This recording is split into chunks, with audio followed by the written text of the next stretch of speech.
Next on Currents News, a high-ranking Vatican official speaks to Currents News about several crucial issues, including the clerical sex abuse crisis.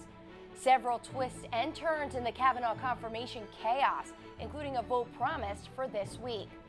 The death toll in Indonesia soars as remarkable photos from space show the destruction of the tsunami's deadly waves.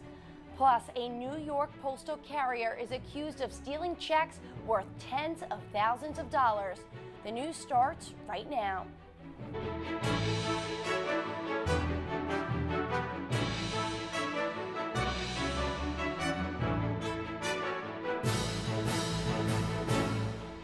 I think everybody in the church is profoundly affected by the news. That's the Vatican's foreign minister speaking exclusively to Currents News about the clerical sex abuse crisis, vowing that reform is coming. Hello, I'm Michelle Powers. Liz Faublas is off tonight. Archbishop Paul Gallagher was in New York with other world leaders for the UN's General Assembly.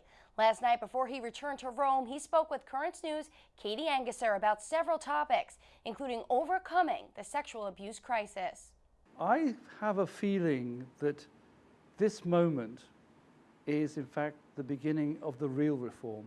Archbishop Paul Gallagher, the Vatican's foreign minister, believes the ongoing clerical sex abuse crisis could be the beginning of a new era with changes built to last. We have to take stock and say, well, okay, many failings, many sins, but what is God's will for his church at this time, and how do we move forward? So that the truth of the gospel, the message of Jesus Christ, may not be distorted, but may be restored, and that once again, Christ will be the light of the world. I now give the floor to His Excellency Paul Richard Gallagher. The Archbishop was in New York City to speak at the United Nations General Assembly in the midst of an ongoing sex abuse crisis that reaches all parts of the globe. He called the crimes heinous and conveyed the Church's commitment to protecting children. We have to reassure people. We have to regain confidence. We have to restore moral authority. But we have to do all of this with faith, and we have to do it in humility and in a spirit of penance. But His Excellency didn't stop at the protection of children. He also spoke to world leaders about other topics of particular concern to the Church: human rights, religious persecution, and the total elimination of nuclear weapons. Our ultimate goal is a nuclear-free world, and we're already seeing on a regional basis many countries coming together and saying, in our region, we don't want nuclear arms. The Archbishop's intervention comes as the world holds its breath, waiting to see how sincere North Korea is about its disarmament pledge. A new report says the country is believed to have up to 60 nuclear weapons. After entering talks with the United States and South Korea, two countries protected by an inventory of thousands of warheads, the communist state says it's willing to negotiate away its advancing nuclear arsenal. I think what we're moving on forward now is engaging as best we can with those like-minded political entities that have already taken a firm position, but also we would like to engage, and we are engaging, with the nuclear powers. For 73 sessions, the United Nations General Assembly has promised to make the world a better, more peaceful place. But how many leaders are actually listening to the Church?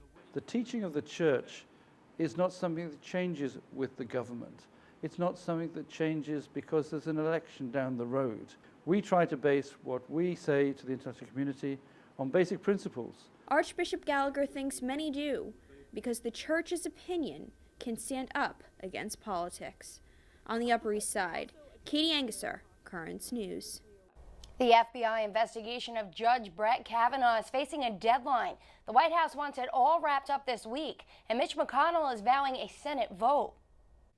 Senators will have the opportunity to vote. We'll have the opportunity to vote no on the politics of personal destruction. We'll have the opportunity to vote yes on this fine nominee. Kavanaugh's quest for the Supreme Court remains in limbo tonight. As the FBI looks into his past, more comments, positive and negative, are emerging. One report includes an interaction with police and behavior that a Democrat says begs to differ with the judge's, quote, choir boy presentation of himself. John Lawrence reports. More plot twists in the Brett Kavanaugh soap opera. Among the latest, Kavanaugh was accused of starting a bar fight in 1985 while he was a Yale student. New Haven police say tensions flared after Kavanaugh allegedly threw ice at someone. When he was asked by the officers whether or not he did it, he would not state yes or no. The police report doesn't indicate whether anyone was arrested. Even some critics of Kavanaugh say his drinking in the past shouldn't disqualify him from the Supreme Court, but they say his words might. He has painted himself as a choir boy who never engaged in any of this behavior, and all of the evidence seems to go the other way. President Trump says Kavanaugh is being attacked unfairly by the Democrats. They've been trying to destroy him since the very first second he was announced, because they know that Judge Kavanaugh will follow the Constitution as written. That's been his history. Judge Kavanaugh's nomination is out of committee. We're considering it here on the floor, and Mr. President, we'll be voting this week. One person who will play a major factor in that vote? Republican Senator Jeff Flake, who triggered the latest investigation into Kavanaugh. Decency shouldn't be that hard, but it apparently is. The politics of vengeance, that's easy. Dehumanization requires very little talent. John Lawrence, Currents News. Brett Kavanaugh will not be teaching at Harvard Law School next year. The school informing students Monday that Kavanaugh's class will not be offered in January. The Supreme Court nominee was scheduled to teach in the winter term, but students were told via email that Kavanaugh reported that he can no longer commit to teaching his course. Dean Rainford has got to go. A Catholic university dean has been suspended for tweets he made about Kavanaugh's confirmation hearing. Using his official dean's handle, Will Rainford suggested that one accuser, Julie Swetnick, was actually the perpetrator of sexual misconduct because she was a senior at the time while Kavanaugh was just a freshman. The university president called the tweets unacceptable and suspended him for the rest of the semester. Students say they want Rainford fired. Now to the relief effort in the Carolinas following Hurricane Florence.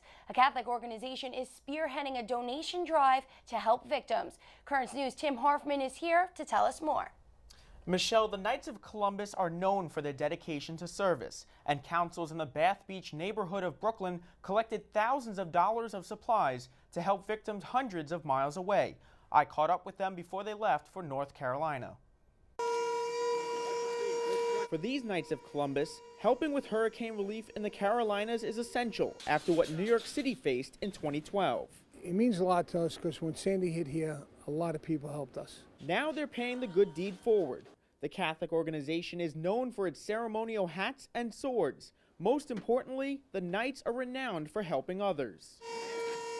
Councils from St. Finbar and Most Precious Blood churches in Bath Beach, Brooklyn, collected nearly $5,000 worth of supplies from parishioners and local businesses. What we have going is obviously water, but cleaning supplies, tools, things that you would rip apart your house, disinfect it, and make sure it's sanitary. Father Michael Gelfand is St. Finbar's pastor and the Knights of Columbus chaplain.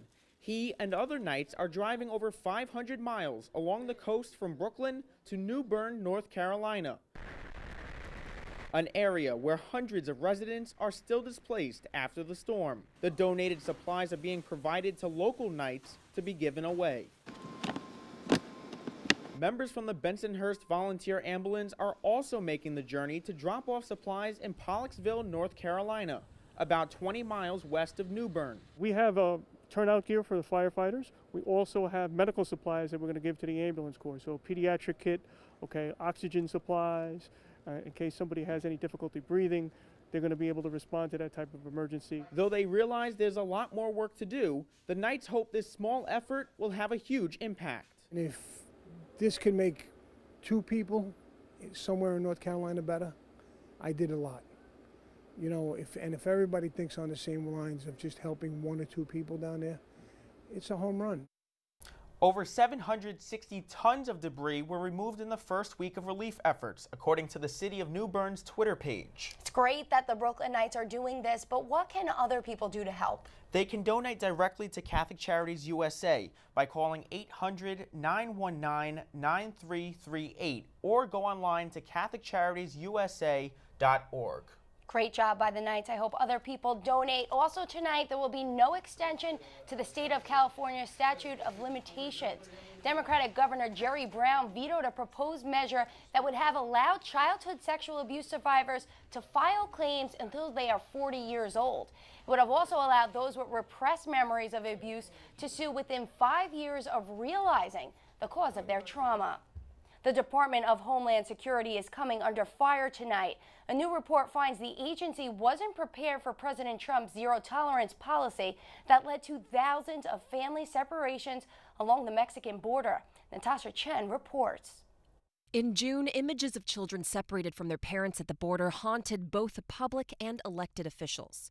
A new report from the Inspector General for the Department of Homeland Security says DHS was not ready to implement President Trump's zero-tolerance policy on immigration or deal with the dire consequences. The report says Customs and Border Patrol detained 861 children who'd been separated from their parents for longer than the legally allowed 72-hour period. DHS also struggled to identify, track, and reunify families due to limitations with its information technology systems. DHS provided inconsistent information to people who arrived with children, so some parents didn't understand they'd be separated from their kids or be unable to communicate with them once they'd been separated. In a memo, DHS defended the actions of Customs and Border Patrol and blamed another agency, Health and Human Services, for detention delays. A DHS spokesperson says it's difficult to enforce broken immigration laws. Quote, "This administration will no longer turn a blind eye to illegal immigration and will continue to refer illegal border crossers for prosecution. We are committed to enforcing the rule of law." The administration had reversed course on family separations by June 20th. As of last week, the government still has custody of 355 children separated from their parents. In Washington, Natasha Chen, Currents News. A Brooklyn postal worker is being charged with stealing checks from people along her mail route. Police say the worker and 3 accomplices are being accused of rifling through a bunch of mail bags and plucking social services checks from the city's neediest. They allegedly did it during the 2016 Christmas season, stealing nearly $30,000 in benefit checks from over 60 people in East New York. The worker was fired in August and is due back in court this December. There's a lot more news headed your way. The latest from devastated Indonesia, where the number of dead is rising. The big summit at the Vatican on connecting young people to the church is about to begin, and the sex abuse crisis will be a topic of discussion. Plus, they are the new Knights of the Pope, and they're from New York. Details ahead.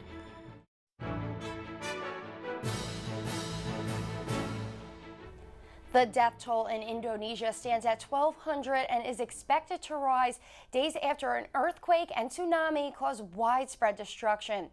Dramatic satellite images show how a wall of water changed the landscape. One moment, the crowded city of Palu looks normal. Then so much is washed away. A sturdy bridge over clear water is seen in one image. It's then reduced to a crumpled span over muddied water. Search and rescue teams are still working through the debris to find survivors. Matt Rivers is in Palu and talked to someone who lived through the horror. Rescuers think there's a body in here and believe it should be found. They don't mind crashing through the rubble to search because the house was already gone. Around the corner, another search, a tarp laid in case they find someone. They don't, but these guys did. To add to a climbing death toll after a massive earthquake followed by a tsunami flattened this part of Sulawesi. If you lived here, you'd be lucky if you weren't hurt, even if you lost everything you own. That's what happened to many of these people, airport refugees awaiting a government evacuation. Most try to leave because they've got nothing left. Even some with homes intact get out. People are trying to get stuff from my house, so I need to get the kids out of here. People are looting. People are stealing things. They're trying to rob us. For those that remain behind, the conditions are horrific. We visited a hospital that set up an outdoor ward because post-quake, patients were scared to go back inside. The injured fill beds, soaked in sweat, covered in flies. It's where we meet Puteri Pertiwi. She was riding a motorbike with her cousin, her best friend, when the tsunami hit. She lived. Her cousin didn't. At first I shouted, she says, Ita, where are you? She didn't respond. In the beginning, I thought she would survive, but then my family found out she was dead. The stories of trauma are as common as they are awful. We meet this bandaged 7-year-old a few minutes later. He was with his mom and little brother when the wave hit. They were swept away and haven't been seen since. He says he sees a black shadow. That's what he said. I think it's him remembering his mother and brother. Officially, they're missing. In all likelihood, they're gone. So what does a poor town do when the bodies keep piling up and there's nowhere to put them?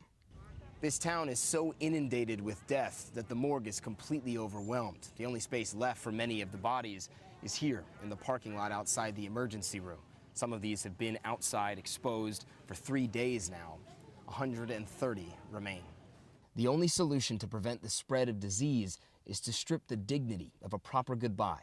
Mass burials started Monday, a thankless task performed by a military already spread too thin. They'll continue Tuesday, and maybe after that, as long as people keep searching and finding what nobody wants to find. Matt Rivers, Palu, Indonesia. The Red Cross is wasting no time getting aid to the disaster zone. The organization sending 7 tons of logistical supplies to Palu. Catholic Relief Services is also providing money and teams of volunteers to help. In other news, the month-long synod kicks off at the Vatican tomorrow. The big and highly anticipated summit will examine the church's connection to young people. As Melissa Butts reports, one big issue looms over all. Tomorrow, the Synod on Youth begins at the Vatican with bishops gathering from all over the world to discuss young people. Yet with the current unraveling of the sex abuse scandal, let's see how these bishops will address it. Starting October 3rd, 267 Synod Fathers will gather daily at the Vatican to speak about an already prepared outline of topics that youth mentioned they want responses to. One of them listed in the final document is their desire for a credible church that is not afraid to be vulnerable. They're hoping for full admittance of past and present wrongs and concrete actions to condemn sexual abuse. Young people are much smarter and more open to good and evil. They understand and are able to understand. Sure, the scandals that have come into the church at this time affect their minds and their hearts, but I believe they are also open to understanding human frailty. They themselves also make mistakes and get back up. There will be obstacles, and young people openly say it. They are honest and sincere with others. The Instrumentus Laboris also listed their desire for the church to continue to enforce her zero-tolerance stance on sexual abuse within her institutions. So organizers know these weeks will be intense, but they say they're up to the task. Yet the church is not afraid to face the challenges which are always difficult and serious. The church is known not only because of some who have failed or who have caused a scandal. The Center of Christianity is a unique alternative, in my opinion, to be able to explain and have young people understand what the church is. While the Cardinal acknowledges this difficult time, he's confident in the ability of the bishops gathering in Rome to listen to the youth, both in the Holy See and from their respective dioceses. He says it's the young people who are the future of the church.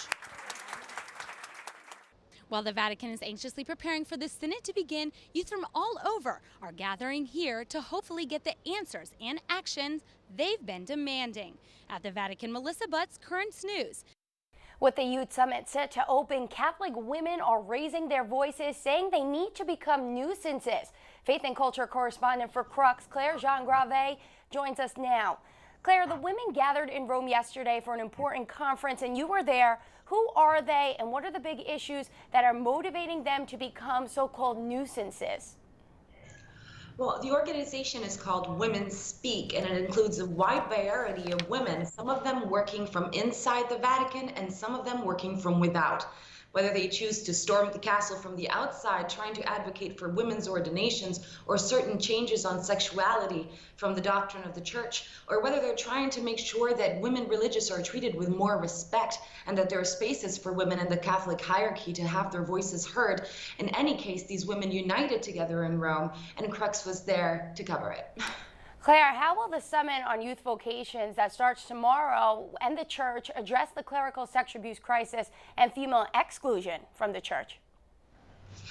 Well, it's hard to say how it's going to be doing it. One thing is for sure, the Catholic women who were in this event are not going to let this topic be put under the rug.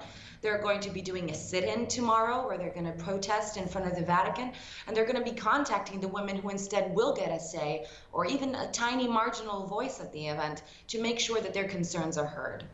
And Claire, these women are arguing that the church is male-dominated, and that fact contributes to the sex abuse and economic scandals. How pervasive is that opinion?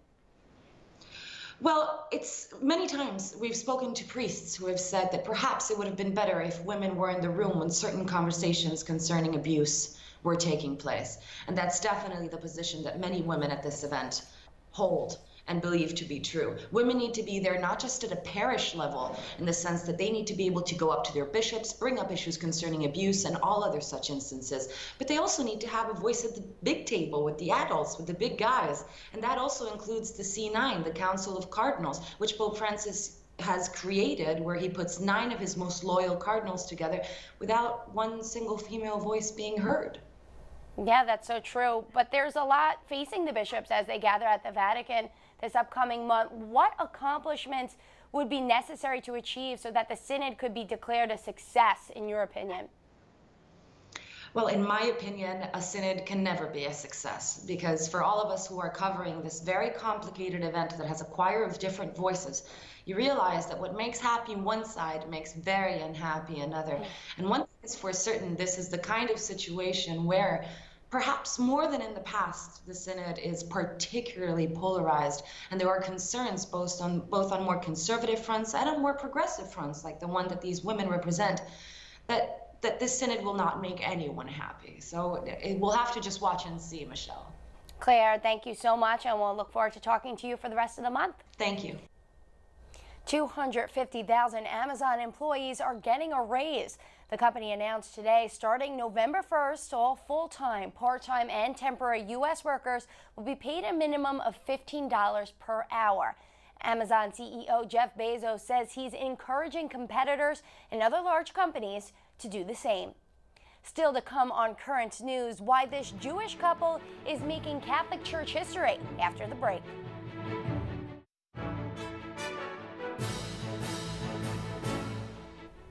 A Long Island couple is making history. Meredith and Gary Krupp are no strangers to Pope Francis or Pope Benedict or even St. John Paul II. Mr. and Mrs. Krupp are Jewish, and they are not diplomats, but they have been invaluable to the Holy See for decades. Last night, the Krupps were knighted by the Vatican in Manhattan. We are not diplomats, so therefore we are not bound to going to the hierarchy. Someone will call us, or call Gary, or call me, and say, I can't call this person to help, but you can. And I do. And we do. I have a very, very special feeling for the Vatican and for the Holy See, because to be quite honest with you, there's no organization in the world that provides more education, health care, or benevolent acts of charity than the Roman Catholic Church. The Krupps are the founders of Pave the Way, a foundation that identifies obstacles between the world's religions and offers gestures that establish trust. They work for peace by embracing similarities and savoring differences. That is Current News. Thank you for joining us. I'm Michelle Powers. Set your DVR to record this program so that you never miss it, because we are putting your faith in the news. Hope to see you again next time.